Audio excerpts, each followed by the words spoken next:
નમસ્કાર મિત્રો, સ્વાગત છે તમારું ફરી નવી એક કહાનીમાં। દિલ્હીની બજારમાં કરોડપતિ અને ભિખારણ સાથે બનેલી ઘટના। દિલ્હીના વરસાદમાં એક અલગ જ ઠંડક હોય છે, એવી ઠંડક જે શરીરને નહીં, સીધી આત્માને ભીંજવી નાખે। કાશ્મીરી ગેટના વિશાળ આંતરરાજ્ય બસ સ્ટેન્ડ પર એ રાતે વરસાદ જાણે કોઈ અધૂરી કહાની રેડી રહ્યો હતો। ઘડિયાળમાં રાત્રિના લગભગ 11:30 વાગ્યા હતા। દિવસભરની ભીડ પછી આખું પ્રતીક્ષાલય ધીમે ધીમે ખાલી થઈ રહ્યું હતું। ક્યાંક ચાની દુકાન બંધ થવાનો અવાજ આવતો, ક્યાંક દૂર બસના એન્જિનનો કર્કશ ઘોંઘાટ ગૂંજતો અને વચ્ચે વચ્ચે વીજળીનો ચમકારો આખા સ્ટેન્ડને પળભર માટે ચમકાવી જતો। એ જ સમયે ખૂણાની તૂટી ગયેલી લોખંડની ખુરશી પર એક યુવતી બેઠી હતી। તેની ઉંમર બહુમાં બહુ 26-27 હશે, પણ ચહેરા પરનો થાક તેને 40 વર્ષનો દેખાડતો હતો। ભીના વાળ કપાળ પર ચોંટાઈ ગયા હતા। હાથમાં એક નાની બાળકી સૂઈ રહી હતી અને ખભા પર લટકતી ફાટેલી થેલી તેની આખી જિંદગીનું ભારણ બની ગઈ હતી। એ યુવતીનું નામ હતું કાવ્યા અને તેની ગોદમાં સૂઈ રહેલી 3 વર્ષની બાળકીનું નામ હતું ગુડ્ડી। કાવ્યાની આંખો સૂજી ગઈ હતી, જાણે ઘણા દિવસોથી ઊંઘ તેની પાસે આવી જ ન હોય।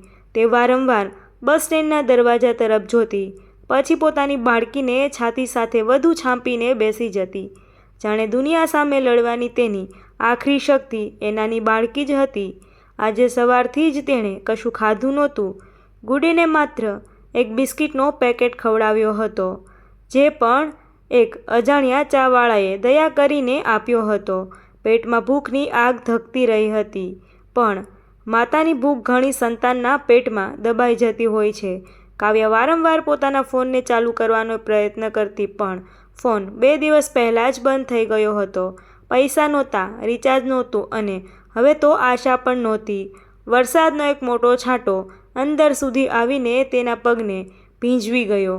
તેણે આંખો મીચી, મનમાં ફરી એ જ ચહેરો તરબોળ થઈ ઉઠ્યો, રાઘવનો ચહેરો, એ માણસ જેને ક્યારેય તેને પોતાની આખી દુનિયા માની હતી।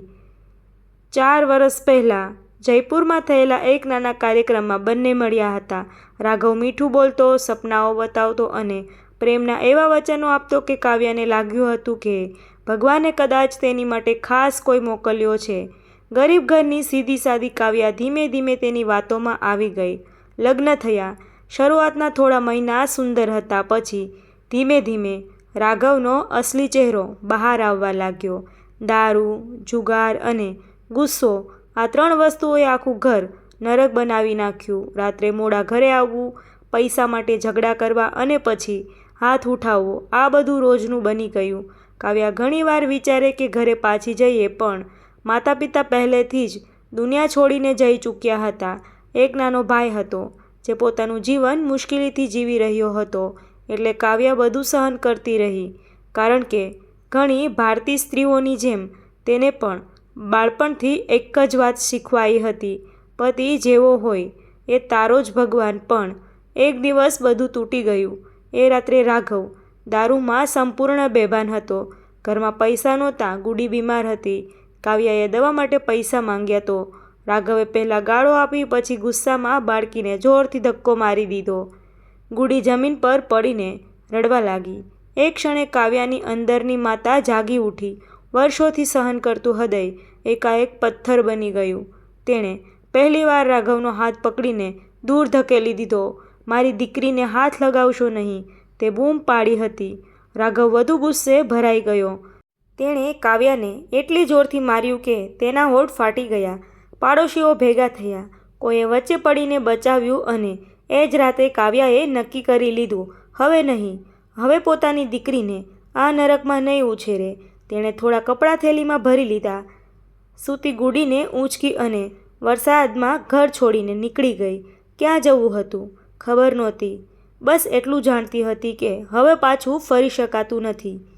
દિલ્હી પહોંચ્યા પછી તેને લાગ્યું હતું કે કદાચ અહીં કોઈ કામ મળી જશે, પણ મોટા શહેરો સપનાઓ કરતાં વધારે નિર્દયી હોય છે। 2 દિવસ સુધી તે અલગ અલગ ઓફિસો, ઘરો અને દુકાનોમાં કામ માંગતી રહી। બધે એક જ જવાબ મળ્યો, બાળક સાથે કામ નહીં મળે। કેટલાક પુરુષોની નજરો તો એટલી ગંદી હતી ને કે કાવ્યા ડરી જતી। એક જગ્યાએ તો માલિકે સીધું કહ્યું, રહેવાની અને ખાવાની વ્યવસ્થા કરી દઈશ, પણ બદલામાં તારે મને ખુશ રાખવું પડશે. એ સાંભળીને કાવ્યા પોતાની દીકરીને લઈને તરત જ બહાર ભાગી ગઈ. દુનિયા કેટલી ઝડપથી એક સ્ત્રીને કમજોર સમજી લે છે એ આજે તેને સમજાઈ રહ્યું હતું. આખરે થાકી હારીને તે કાશ્મીરી ગેટના આ બસ સ્ટેન્ડ પર આવીને બેસી ગઈ. કદાચ અહીં ઓછામાં ઓછું રાત તો પસાર થઈ જશે. તે પોતાના વિચારોમાં ડૂબેલી હતી કે અચાનક તેની સામે કોઈ ઊભું રહ્યું. કાળા રંગનો લાંબો કોટ, હાથમાં છત્રી અને ચહેરા પર અજબ શાંતિ. લગભગ 40-42 વર્ષની ઉંમર હશે. આંખોમાં એક અજાણી ગંભીરતા હતી. માણસે પહેલાં ગુડીને જોયું, પછી કાવ્યાની તરફ. બાળકી ભીંજાઈ જશે, તેણે ધીમેથી કહ્યું અને પોતાની છત્રી તેની તરફ લંબાવી. કાવ્યાએ તરત જ પાછળ ખસીને કહ્યું, જરૂર નથી. આજકાલ મદદ કરતા લોકો પર વિશ્વાસ કરવો મુશ્કેલ હતો. માણસ થોડો સ્મિત કર્યો. ડરશો નહીં, હું માત્ર મદદ કરવા માંગુ છું. કાવ્યાએ કોઈ જવાબ આપ્યો નહીં. માણસ થોડું દૂર બેસી ગયો. થોડી વાર શાંતિ રહી. પછી તેણે પૂછ્યું, સવારથી કંઈ ખાધું છે? આ સવાલ સાંભળતા જ કાવ્યાની આંખોમાં પાણી આવી ગયું, પણ તેણે તરત જ ચહેરો ફેરવી લીધો. અજાણ્યા સામે કમજોર દેખાવું નહોતું. માણસ ઊભો થયો અને નજીકની હજુ ખુલ્લી દુકાનમાંથી ચા અને થોડું ખાવાનું લઈને આવ્યો. ઓછામાં ઓછું બાળકીને તો ખવડાવો, તેણે કહ્યું. ગુડી ઊંઘમાં જ ધીમે ધીમે હલચલ કરવા લાગી હતી. આખરે માતાનું હૃદય જીતી ગયું. કાવ્યાએ ધીમેથી ખાવાનું લઈ લીધું. બાળકીએ આંખો ખોલીને બિસ્કિટ જોયા અને તરત જ ખાવા લાગી. એ નજારો જોઈને માણસની આંખોમાં કંઈક ભીનું ઝળહળી ગયું. તમારું નામ? માણસે પૂછ્યું. કાવ્યા, તેણે ટૂંકો જવાબ આપ્યો. હું આર્યન મલ્હોત્રા. નામ સાંભળતા જ કાવ્યા થોડું ચોંકી ગઈ. આ નામ તેણે પહેલાં સાંભળ્યું હતું. ટીવીમાં, સમાચાર પત્રોમાં. દેશના મોટા ઉદ્યોગપતિઓમાં ગણાતા આર્યન મલ્હોત્રા. કરોડોની કંપનીઓ, 5 તારા હોટેલ, વિદેશી બિઝનેસ. પણ આજે માણસ અહીં બસ સ્ટેન્ડ પર તેની સામે બેઠો હતો. કાવ્યાને વિશ્વાસ જ ન આવ્યો. તેણે તરત જ શંકાથી પૂછ્યું, તમે અહીં શું કરી રહ્યા છો? આર્યને થોડું હસીને કહ્યું, ક્યારેક માણસ પૈસા હોવા છતાં શાંતિ શોધવા માટે આવી જગ્યાઓ પર આવી જાય છે. એ જવાબમાં ઘણું દુઃખ છુપાયેલું હતું. વરસાદ વધુ તેજ બની રહ્યો હતો. વીજળીના ચમકારા વચ્ચે કાવ્યાએ પહેલીવાર આર્યનના ચહેરાને ધ્યાનથી જોયો. એ ચહેરા પર અહંકાર નહોતો, એકલતા હતી. જાણે ઘણું બધું ગુમાવી ચૂકેલો માણસ. થોડી વાર પછી આર્યને ધીમેથી પૂછ્યું, તમારા પતિ ક્યાં છે? આ સવાલ સાંભળતા જ કાવ્યાનો ચહેરો કઠોર બની ગયો. મારા માટે એ માણસ મરી ગયો છે. તેના અવાજમાં એટલું દુઃખ હતું કે આર્યન થોડો ચૂપ થઈ ગયો. પછી કાવ્યા જાણે વર્ષોથી અંદર દબાયેલું બધું બોલવા લાગી. તેણે પોતાની આખી કહાની કહી નાખી. મારપીટ, અપમાન, ભૂખ અને ઘર છોડવાની એ રાત. આર્યન એક પણ શબ્દ બોલ્યા વગર સાંભળતો રહ્યો. વચ્ચે વચ્ચે તેની નજર ગુડી પર જતી, જે હવે કાવ્યાની ગોદમાં શાંતિથી સૂઈ ગઈ હતી. આખી વાત પૂરી થતાં કાવ્યા રડી પડી. કદાચ ઘણા મહિનાઓ પછી કોઈએ તેને અટકાવ્યા વગર સાંભળ્યું હતું. અને પછી અચાનક આર્યને એવો સવાલ પૂછ્યો જેને સાંભળીને કાવ્યાની દુનિયા જ હલી ગઈ. કાવ્યા, શું તમે મારી પત્ની બનશો? એક ક્ષણ માટે સમય થંભી ગયો. બહાર વરસાદ ગાજતો રહ્યો, પણ અંદર પ્રતીક્ષાલયમાં એવી શાંતિ છવાઈ ગઈ કે જાણે બધું જ અટકી ગયું હોય.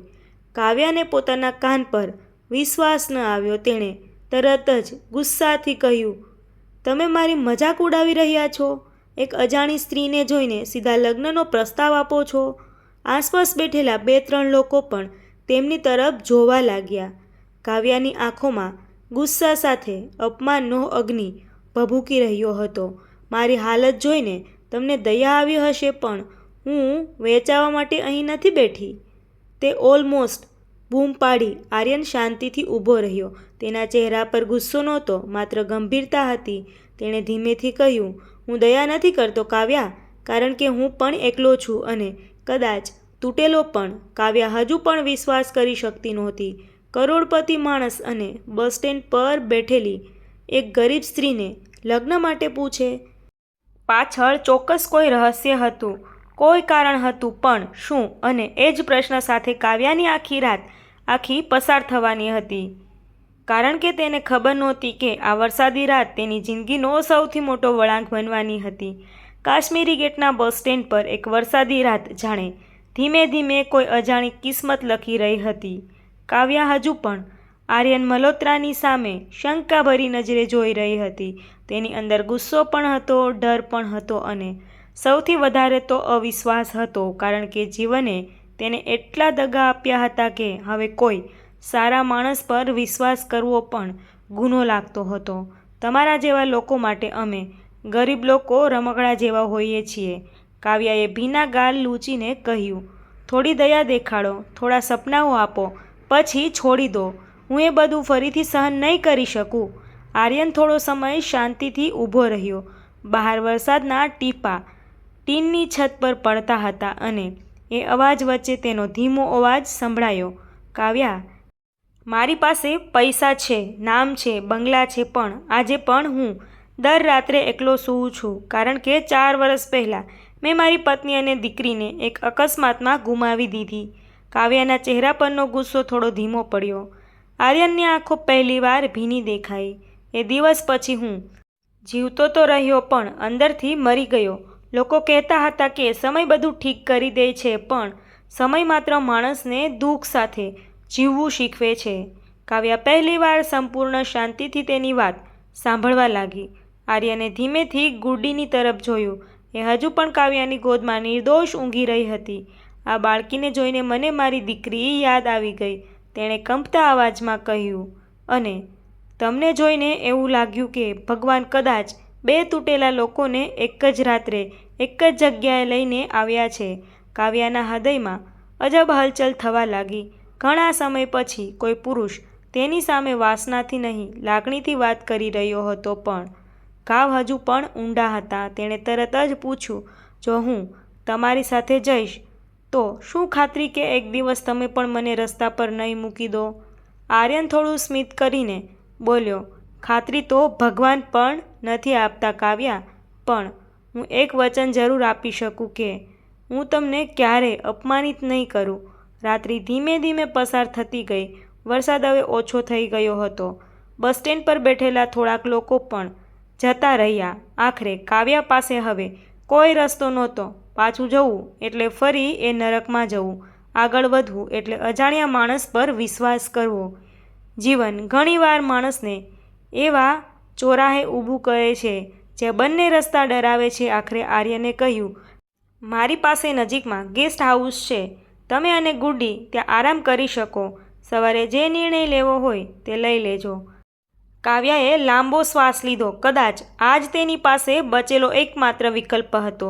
તે ધીમે ધીમે ઊભી થઈ. થોડીવાર પછી એ કાળી કાર બસ સ્ટેન્ડની બહારથી નીકળી રહી હતી. કાવ્યા પહેલીવાર એવી મોંઘી કારમાં બેઠી હતી. આખો રસ્તો તે બારી બહાર વરસાદથી ભીંજાયેલા દિલ્હીને જોતી રહી. મનમાં હજારો પ્રશ્નો દોડતા હતા. શું ખરેખર તેની જિંદગી બદલાવાની છે કે પછી આ કોઈ નવા દુઃખની શરૂઆત છે? લગભગ 20 મિનિટ પછી કાર એક સુંદર ગેસ્ટ હાઉસ સામે અટકી. અંદર બધું એટલું શાંત અને સ્વચ્છ હતું કે કાવ્યાને લાગ્યું જાણે કોઈ બીજી દુનિયામાં આવી ગઈ હોય. સ્ટાફે તરત જ રૂમ તૈયાર કર્યો. ગરમ ખાવાનું આવ્યું. ગુડી પહેલીવાર પેટ ભરાઈને ખાઈ રહી હતી. એ દ્રશ્ય જોઈને કાવ્યાની આંખોમાંથી આંસુ વહી ગયા. ઘણીવાર સુખ બહુ મોટું નથી હોતું.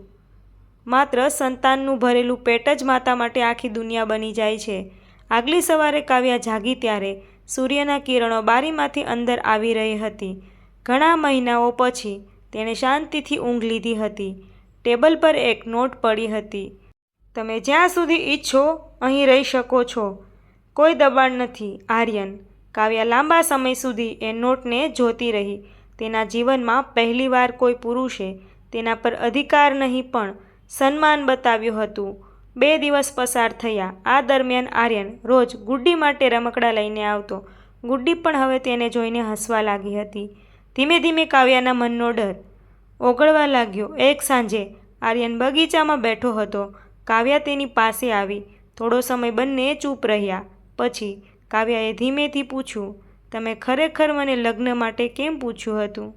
આર્યને આકાશ તરફ જોયું અને કહ્યું, કારણ કે મેં તમારી આંખોમાં પોતાનું દુઃખ જોયું અને કદાચ હું બંનેના જીવનને ફરીથી જીવતું જોવા માંગુ છું.